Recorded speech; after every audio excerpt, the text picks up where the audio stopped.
Welcome to the London Stock Exchange Spark Platform and Natural Resources Forum. My name is Ben Davis. I'm an analyst at Liberum on the mining team, and today I will be interviewing Stuart McDonald, who is the president of Taseko Mines. Stuart, thanks very much for coming onto the call. To kick things off today, it would be great if you could give us a basic introduction of what Taseko Mines is, what the assets you have, and where you're based. Great. Okay. Yeah. Thank you, Ben. And thanks to the London Stock Exchange for hosting this. A quick overview of Taseko. We're a Canadian-based copper miner. We're a head office in Vancouver, Canada. We have one primary producing mine, which is a Gibraltar copper mine, and we have coming behind that portfolio of development stage projects. And I can talk about those projects today, but I think the one that we're most excited about is the Florence Copper project in Arizona, which is going to become our second producing operation, scheduled to come online at a commercial scale in a couple of years. So yeah, that's what we do. We're in the copper business, and it's an interesting time in copper for sure. Interesting time for the company in terms of the growth profile that we have ahead of us in the next couple of years. So yeah. Well, that's great. I mean, I suppose the natural segue would be focusing on your operational asset, Gibraltar, which is a very mature asset. But we get curveballs in the industry every so often. Could you tell us how management have coped with the COVID-19 outbreak? What steps you've had to take because as a result of that? That'd be great to know. I think we acted quite decisively to take action. And first priority in any business is obviously to protect the health and safety of our workforce. We did that. We quickly implemented a number of protocols at Gibraltar to ensure that we could continue operations, ensure that we could maintain physical distancing in our workforce. And we were able to do that because we operated on quite a large site where it's a large open pit mine with a large scale mill. And so we could continue operations with those adjusted protocols in place. So that's first priority, of course. And secondly, obviously we can't control what happened to the copper price. And as you know, in March, the copper price dropped dramatically down to a low of about $2.50. That triggered us to take a very close look at our cost structure, our mine plan, our cost structure. And we were able to, after a bit of review of our engineering, put in place a new mine plan, which significantly reduced our costs for the current year. And what we've done there is essentially reduce our mining rate, reduce our strip ratio, and we have at Gibraltar a very flexible operation with several different pits that we can access, and we were able to make that change on a short-term basis without having any impact on our longer-term reserves. And on top of that change in mine plan, we've seen falling fuel prices and falling input costs as well. Like diesel in particular is one of our biggest input costs. It's down 30 to 40% from where it was a year ago. So we've benefited in a number of ways, and I think those results have shown themselves in our second quarter financials, which we just published. So no doubt about that. I mean, the second quarter results were a step change from what happened in the first quarter. You guys did an excellent job on an operational and also the kind of the steps you took for safety as well as for the financial of the company. I mean, just in a more general sense, how with a asset like Gibraltar, it is relatively low grade versus other parts of the industry. How do you manage that cost outlook for further out? I mean, we've had some leaner times, and we're having some better times right now. But yeah, just how do you keep costs down in particular at Gibraltar? Yeah, it's a good question because we get that question a lot, and I think people look at Gibraltar and compare the grade to some of the large copper mines in Chile or Peru and other jurisdictions, and Gibraltar does appear to be lower grade on a straight comparison of that. But what the big advantage we have at Gibraltar is also on the cost side, and we emphasize to people that you've got to look at a margin, not just revenues. So at Gibraltar, we operate at 10 or 11 Canadian dollars a ton milled, which is dramatically lower than the most other big copper mines in South America. And the reason we can do that is we have access to an efficient and very productive labor force. We have excellent infrastructure in central BC, so our mine is right on the highway. It's right rail line. We've got access to cheap hydroelectric power, and a number of those types of advantages, and that allows us to produce and make a good margin, through any price cycle, because we recognize we're in a cyclical business. But we can make a margin through the copper price cycle, which is the key thing in our industry. No, certainly very important, as the ups and downs come pretty quickly these days. You mentioned at the start of the interview about the other interesting parts of the business, Florence in particular, and if you pardon the pun, it's not your run-of-the-mill type copper operation. I mean, could you go into a bit more detail about what Florence is, particularly in regards to in-situ leaching and how it's appropriate for the ore body you have there? Sure. Yeah. Thanks. You're absolutely right. It's a very different mining method that we have in place for our Florence project. It's called in-situ copper recovery, and it's quite different from a traditional copper mine in that we're not digging a hole in the ground.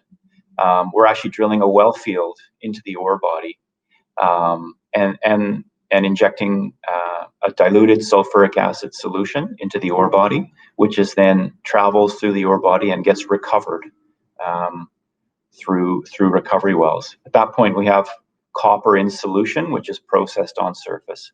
So it's a very unique situation that we have in copper that allows this mining method. And the key thing is that we have a naturally fractured ore body. It's naturally fractured and it's saturated with water as well. So it's a perfect situation for this mining method. And, there's a number of benefits that come from that. Particularly, the main thing that we like is it's low cost. We can produce copper here at about $1.13 a pound. And even a lot of that cost is royalties and tax. I think true operating cost is more like 90 cents a pound. So it's low cost mining. It's also has a number of environmental benefits in terms of low carbon footprint, low energy consumption, and low water consumption. The carbon footprint here is about 90% lower than a typical open pit copper mine. So it's an exciting technology. We've been we've been operating this method for the last 18 months at the test facility. We've proven that it works. We've proven that it's economic and that it can operate safely. So we're definitely excited to move this project forward to the commercial phase. Stuart, so coincidentally, alongside the Q2 results last week, you were issued the draft aquifer permit by the state of Arizona for the Florence project. That means once that's confirmed, you will have only one left to go with the EPA. Could you give us a bit more detail on what processes are remaining, both at the state and the federal level, and just any challenges that you foresee? Sure. Yeah, that's right. As you noted there, we need two key permits. One from the state regulator, and the state regulator has just issued their draft permit, which we announced last week. Now what happens is that draft permit goes for a public comment period, which includes a public hearing, which will be a virtual public hearing in Arizona. And then the regulator takes those public comments on board, makes any minor adjustments to the permit that they need to reflect those any issues, and publishes a final permit. And that'll happen. We believe that final permit will be issued in the fourth quarter this year. And then the same process happens is administered by the EPA, the federal EPA, for our other permit. That regulator is following the same track as the state. They do a technical review, which is very well advanced now.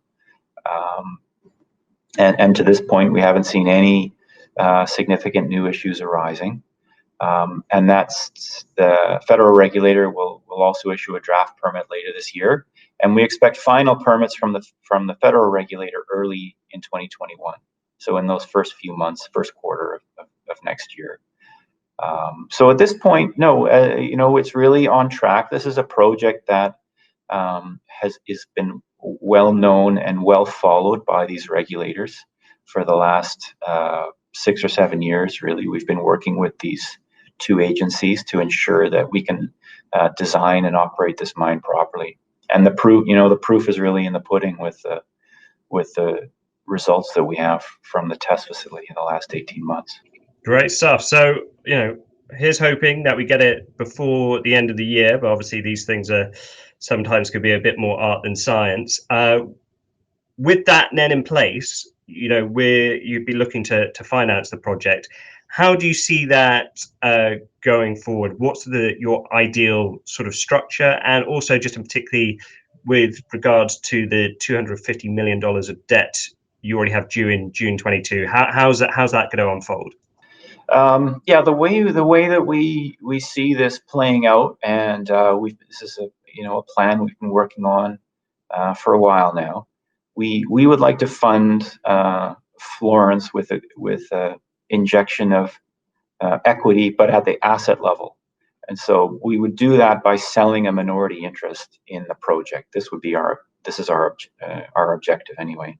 So we would like to sell approximately in the range of 15 to 20% of the project, bring on a joint venture partner, and have that partner, through that sale, fund a significant part of the capital requirement.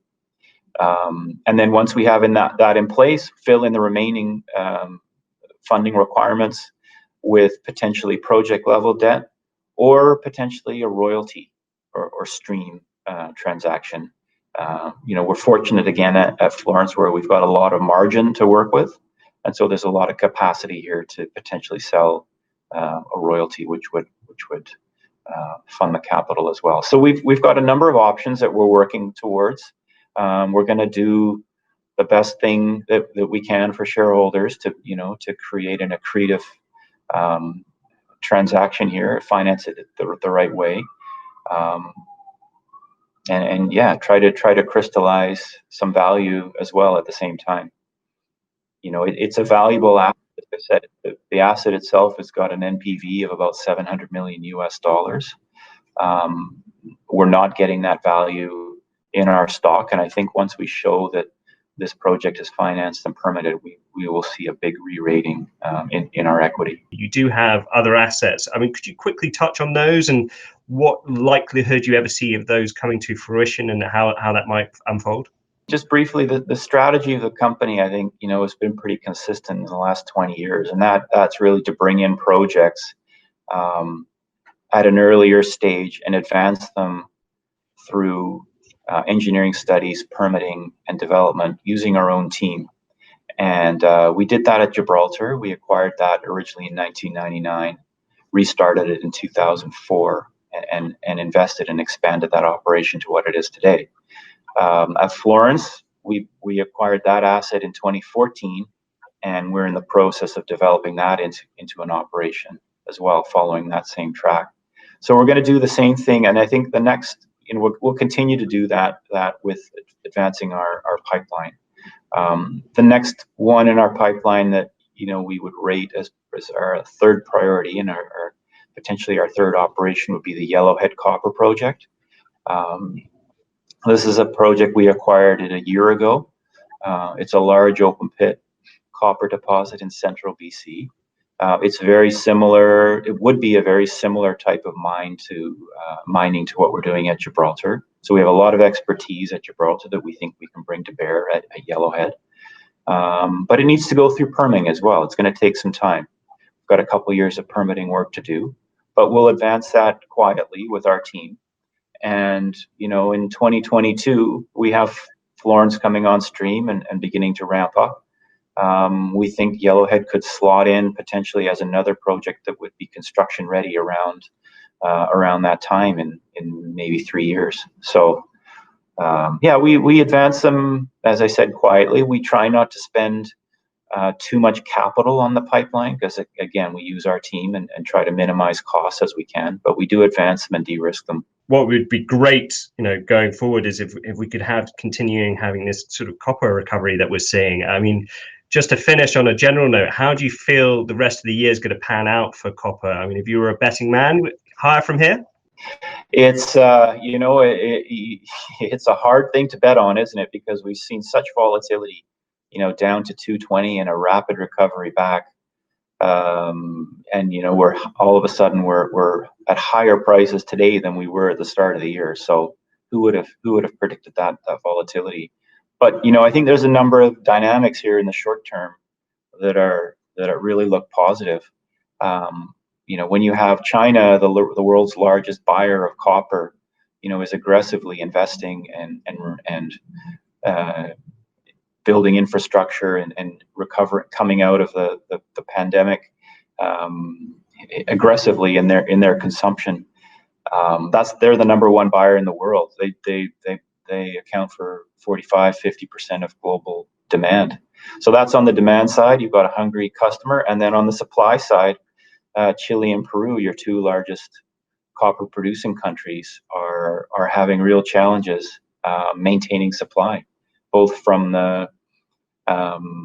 in the short term from the pandemic, because those countries have been heavily hit, but and they've had interruptions to mines and temporary mine closures, but also in the longer term challenges in maintaining production at their mines because of declining grades and challenges bringing on new projects in those in remote locations. So there's a lot of factors, I think. And then the other thing that we really like about copper is the whole electrification thesis, the fact that the world's got to move to renewable energies away from fossil fuels, and whether it's solar, electric vehicles, wind turbines, it's all electricity, and electricity needs copper.